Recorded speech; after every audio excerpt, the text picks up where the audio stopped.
what it was is we were touring. We used to tour this one little corridor. We used to go Arlington, Norman, Oklahoma, Lawrence, Kansas, and Lincoln, Nebraska.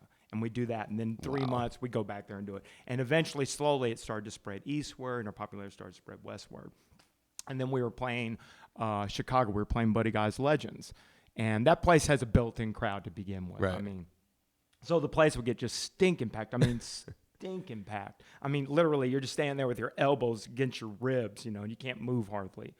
And the guy that was the A&R person at Silvertone called up because that's who Buddy Guy's label was on, and they said, "Oh, who's playing?" Just out of offhanded list. Well, who's playing tonight? Oh, this guy Chris Duarte's playing. This is the second time he just packs the house. He thought, interesting. So he flew down. He saw us play. I met him, and that was like in November or September something. And then by February we had signed a contract, and then by April we were in Seattle recording. So that's 94, 95? 93 to 94. 93 to 94. Yeah. And then we recorded the album in 94 in April in Seattle at Bad Animal Studios. And then it was released in late September or October. The Wilson sisters. Yeah, that's right. That's their studio. Were they? They came down. Yeah, they were there. They had to do like a radio show, and they came down. And we were like in the old part of the studio because they have this new room where all the grunge bands, they called it Studio X, that had the new board and all the new digital stuff. We were still recording on tape through this Heath and Allen board that I think it was Fleetwood Mac's board. That's what I had heard. Maybe Rumors went through it or something like that.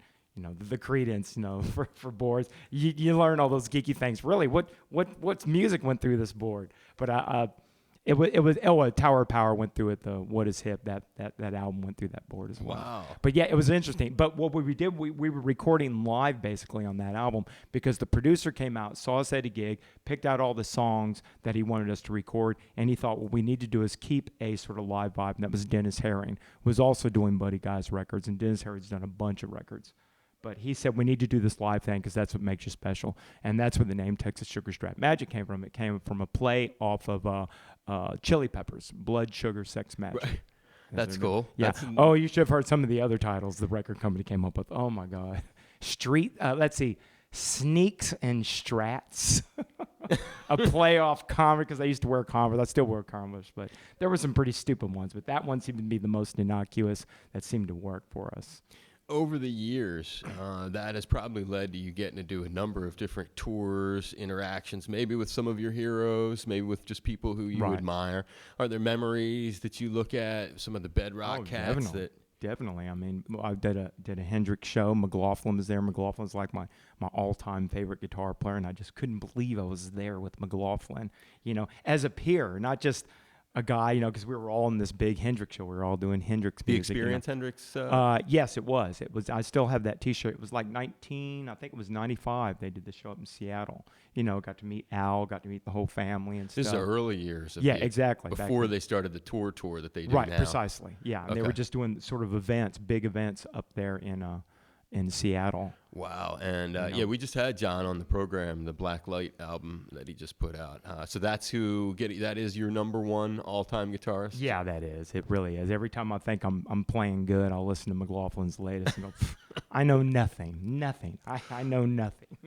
You have some great heroes, man. I love it. From Iommi to John. Well, Beethoven's another one of my heroes, just the passion that he puts. Beethoven rocks. I'm sorry. Beethoven rocks. That's all there is to it. Do you work any of those other more between the Beethoven, the Coltrane? How much of that ends up? Beethoven, no, I haven't worked any of that. How about the Coltrane? Oh, yeah, Coltrane, yeah. In fact, we played a Coltrane tune last night, a little part of it. We played a little bit of Alabama at the end of Driving South. You want to take a stab at anything? Oh God, Alabama's like this. It has to be set up correctly. Okay. No, we couldn't do Alabama. No, I hear you. Weird. It's a little bit. What's a jazzy thing? A jazzy thing, we'll do like just some swing jazz and stuff like that. That's what we do. What would you like to play in here that you think would sound nice in the room? Let's see. What could I do? Because we don't play much jazz. I used to play Moment's Notice, but I wouldn't dare try to pull that song off right now. We can do a little bit of Bessie's Blues. That's a Coltrane tune. Oh, that's very nice. That's wonderful. C Blues. Bessie's Blues, just C. Okay. On the one. One, two,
Chris Duarte, HPR's Atherton Performing Arts Studio. Thank you. It's a lot of fun listening to you. It's a lot of fun just watching you play. Some guitarists have a style that's a little more visual than Yeah, others. man. I mean, and there's nothing to say. The cats that can just stand there and just totally astound you. I mean, Eric Johnson is one of those cats who I consider one of the top 5 guitar players in the world. He can just sit there and just astound me, just standing there. It's just like, how do you do Watching that? him do his thing. How do you Yeah. do that?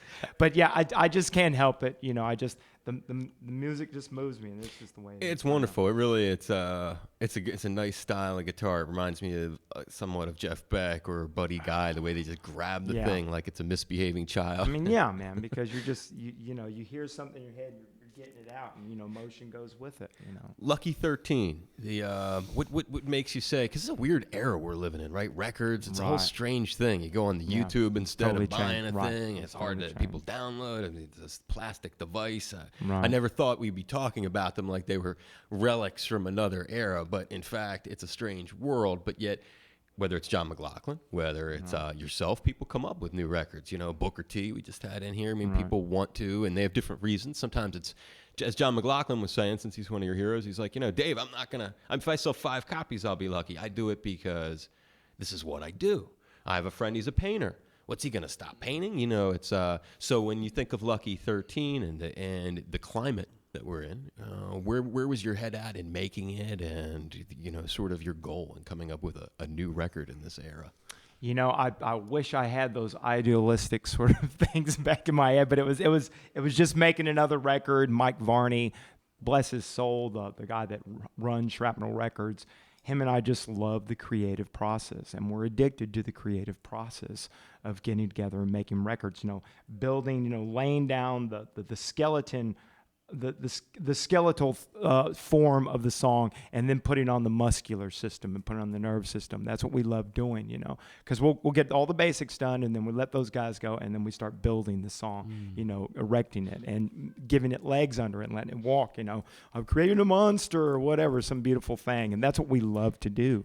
And Lucky 13, the name came out of just, we recorded it in Vegas, and as usual, we go through, what do we want to call this? And I just start spitting out names, and he liked that one, and we picked that one. That's cool. You've identified something really interesting. It's you really have a passion for the collaborative exercise of working with the producer on it. Well, definitely, because Mike is like an encyclopedia. Sure. His knowledge, I mean, you can't stump him on album covers, rock and roll and classic rock stuff. You can't stump him on it. You can name an album, he tells you exactly what the album cover is. I mean, and 3 degrees of separation, he's worked with anybody, you know, seriously. But that can really help a project. It's Definitely, yeah, because he helps me shape some of the melodies and stuff. And when I come up with the lyrics, he helps with that. Helps me come up with the lines in the songs and stuff.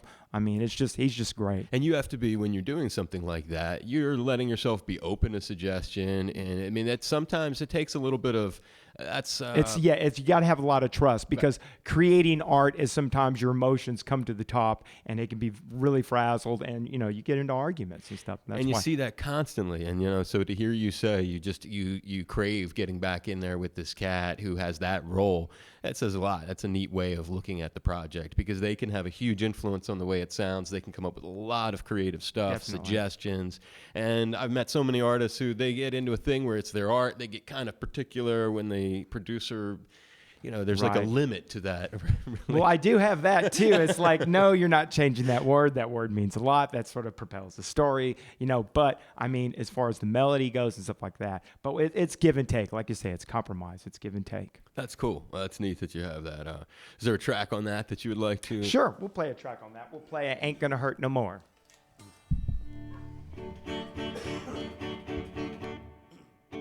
Actually, no, we're going to play Angry Man. I like Angry Man. This will be a lot of fun. Here we go. Angry Man. 2, 3.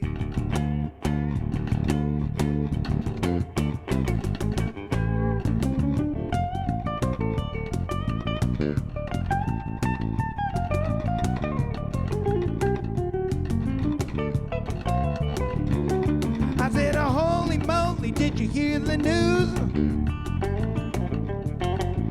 Joe had scooted up and they said he's through being a good boy in wonder style. Yeah, gotta whip it up and it got running wild.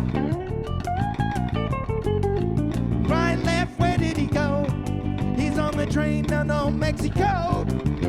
Sitting like he wants, but he just mad because he's out on the streets and that's too bad.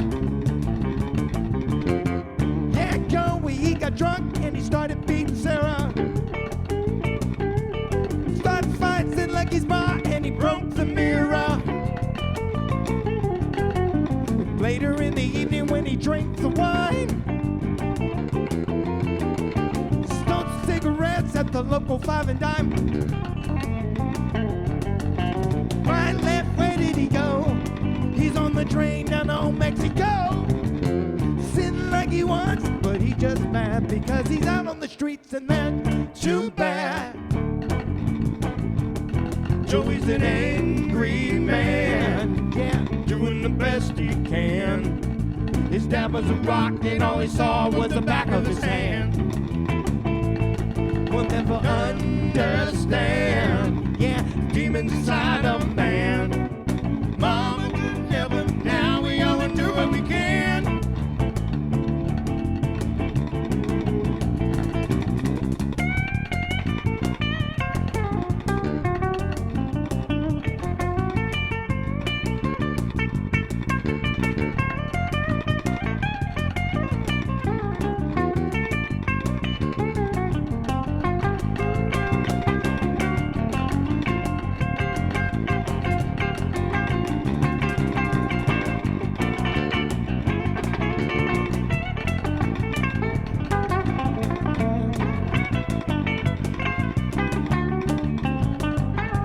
Joey's an angry man, yeah, doing the best he can. Dad was a rock and all he saw was the back of his hand. We'll never understand, yeah, demons inside a man. Mama could never, now we only do what we can. Tore a hole in Tijuana, you seen your reader say. Tore out Los Flamingos, that's a cowboy way. He's going to Acapulco, then he went to L.A. Policía, La Frontera, said, oh, hombre. Right, left, where did he go? He's on the train down on Mexico. Sitting like he wants, but he just mad because he's out on the streets and that's too bad. Out on the streets and that's too bad.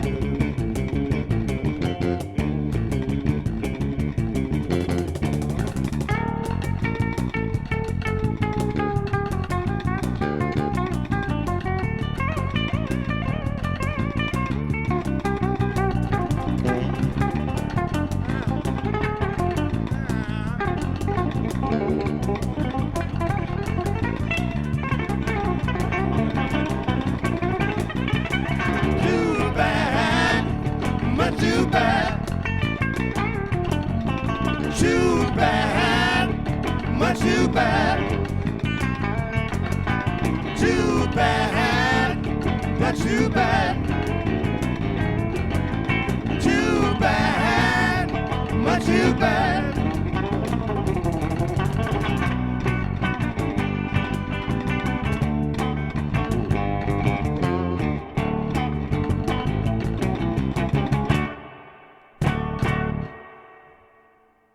Chris Duarte, Yoshi Ogasahara, John McKnight, and just slamming it. Man, that sounds just so good. I can't believe I wore the Heaven and Hell shirt. Naomi's your first guy. It's just like that's my. It's so funny. We did a gig with them, the Swedish Rock Fest. We were at the and they were playing, and I was back there hanging out at backstage.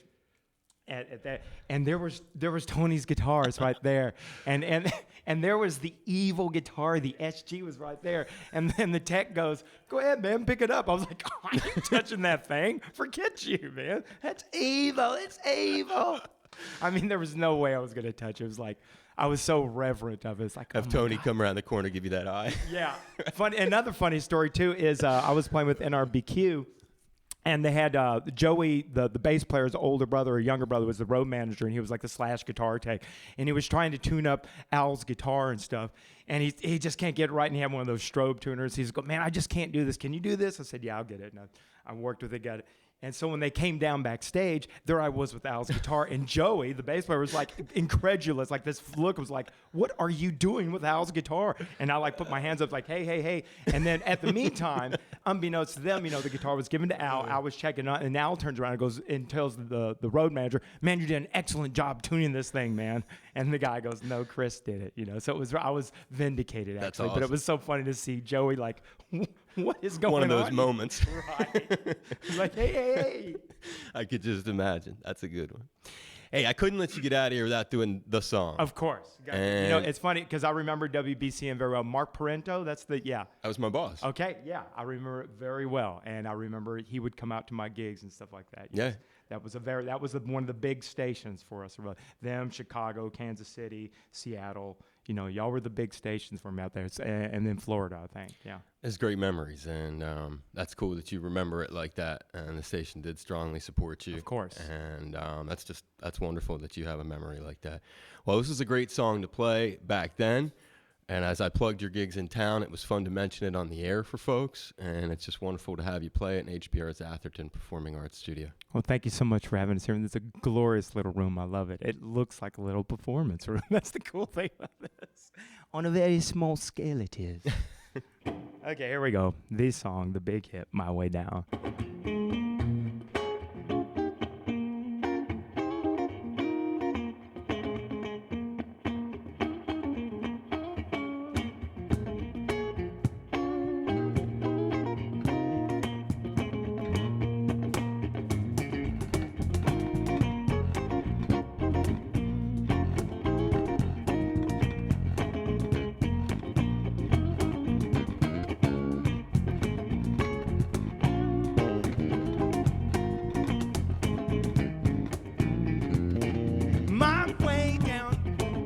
Ain't gonna be nice.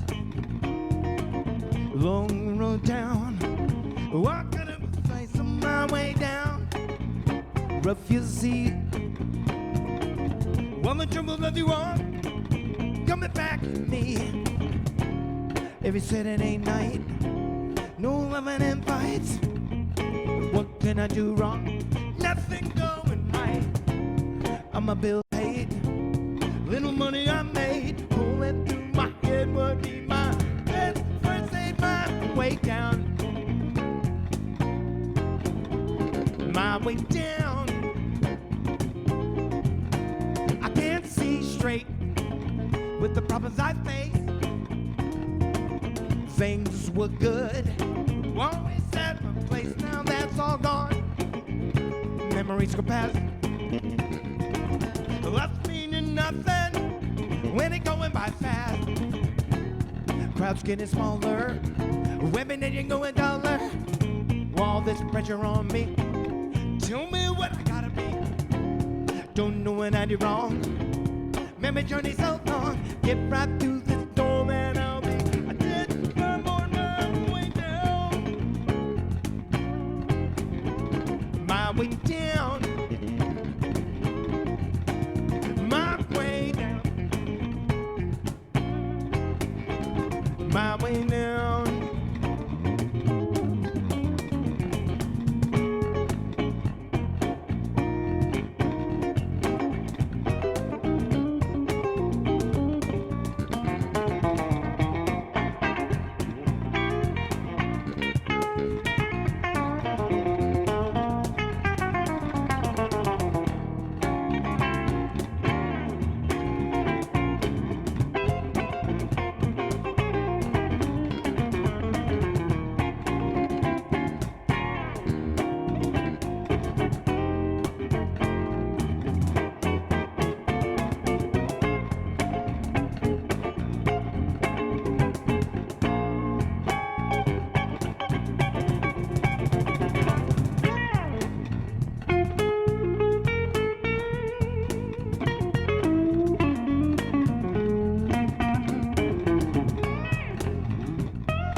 Lights on my way down, refugee. While the drumming on the wall, coming back at me. Crowds getting smaller, women and you're going taller. All this pressure on me, tell me what it gotta be. Don't know what I did wrong, maybe journey so long. Get right through the door, man, I'll be a dead man on my way down. My way down. My way down. My way down.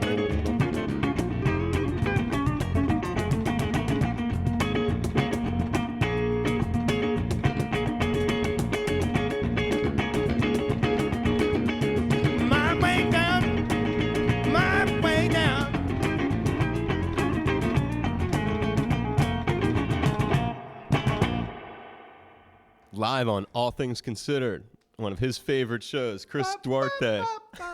Yes, I love it. Doing the theme song for us in our HPR Atherton Performing Arts Studio. He is tonight at the Honoka'a People's Theater, and a great pleasure to have had Yoshi Ogasahara in with him on bass, John McKnight on the drums, and Chris Duarte. Thank you very much for coming. Thank you, David Lars. It was wonderful to be here. You can use it for whenever. Okay, great. What'd you wanna? Hello, Bev. What? Got to be.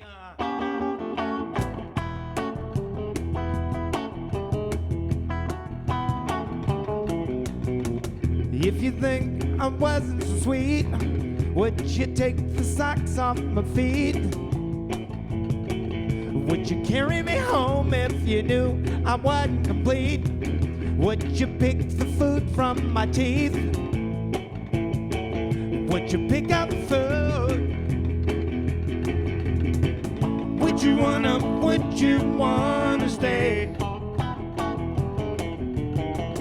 Would you wanna see me anyway? Would you wanna stay? If you knew all of my past, would you forget what you heard last? Would you think I cared if you knew all of my lies? Would you think I'm really so kind? Would you think I cared? Would you wanna stay? Would you wanna see me anyway? Would you wanna stay?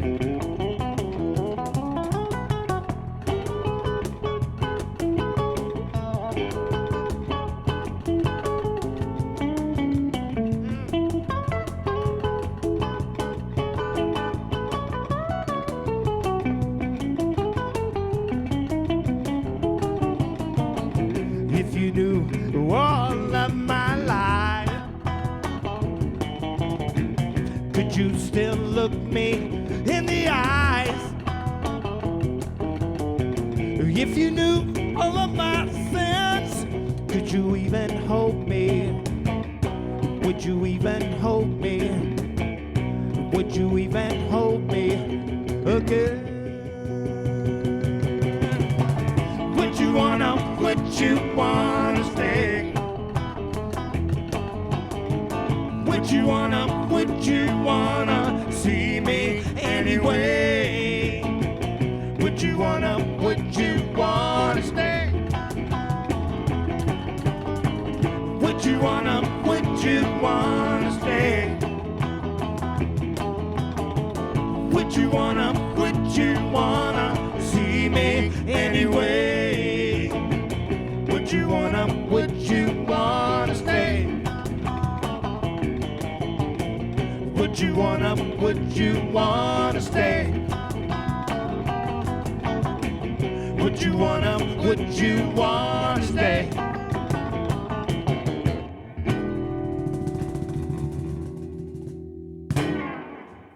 Thank you. It's awesome. Awesome. You're welcome. Little encore here in the Atherton.